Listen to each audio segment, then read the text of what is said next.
In December 1943, Mary says to Maria Valtorta, "My humility could not allow me to think that so much glory was reserved for me in heaven. In my mind, there was the almost certainty that my human flesh, made holy by carrying God, would not have experienced decay, because God is life, and when he sates and fills a creature with himself, this action of his is like an aroma that preserves from the corruption of death. I had remained not only immaculate, not only I had been united to God with a chaste, prolific embrace, but I was sated, even as far as my innermost recesses, with the emanations of the divinity concealed in my womb, and intent on being veiled with mortal flesh. But that the kindness of the Eternal Father had reserved for his maid the joy of feeling again the touch of my son's hand on my body, his embrace, his kiss, and of hearing again his voice with my ears, of seeing his face with my eyes, I could not think that this would be granted to me. Neither did I wish it. It would have been sufficient if these beatitudes had been granted to my spirit, and that would have filled my ego with blissful happiness. But in witness of his first creative thought concerning man, whom he, the Creator, had destined to live, passing away without death from the earthly paradise to the celestial one in the eternal kingdom, God wanted me,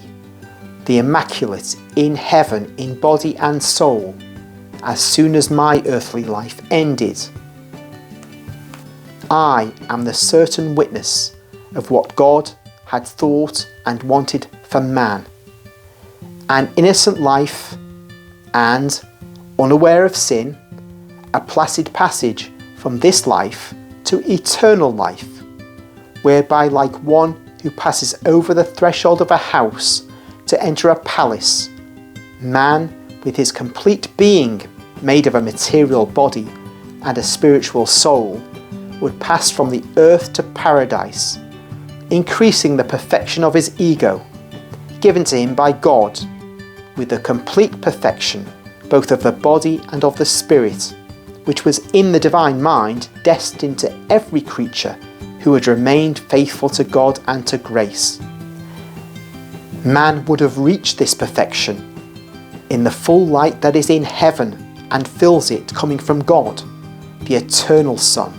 who illuminates it. God placed me, elevated in body and soul, to the glory of heaven, before the patriarchs, the prophets, the saints, the angels, and the martyrs. And he said, "Here is the perfect work of the Creator. This is what I created in my truer image and likeness among all the sons of man, the fruit of a divine creative masterpiece, the wonder of the universe that sees closed in only one being, the divine, in the eternal spirit like God, and like him spiritual,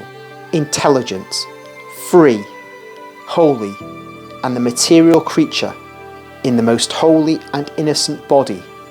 to which every other living being in the three kingdoms of creation is compelled to bow. This is the witness of my love for man, for whom I wanted a perfect organism and a blissful destiny of eternal life in my kingdom. This is the witness that I have forgiven man, whom by will of the trine love I granted to be reinstated and recreated in my eyes. This is the mystic stone of comparison. This is the link of junction between man and God. It is she who takes the times back to the early days and gives my divine eyes the joy of contemplating an Eve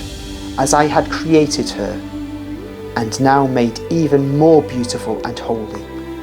because she is the mother of my word, and because she is the martyr of the greatest forgiveness. For her immaculate heart, that never knew any stain, not even the slightest, I open the treasures of heaven, and for her head, that never knew pride, I make a wreath of my brightness, and I crown her, because she is most holy to me, so that she may be your queen. God the Father having spoken, Mary now speaks again. There are no tears in heaven, but in place of the joyful tears that the spirits would have shed if they were granted to weep, the liquid that trickles squeezed by an emotion, there was, after these divine words, a sparkling of lights, a changing of splendours into more vivid splendours, a burning of charitable fires in a more ardent fire,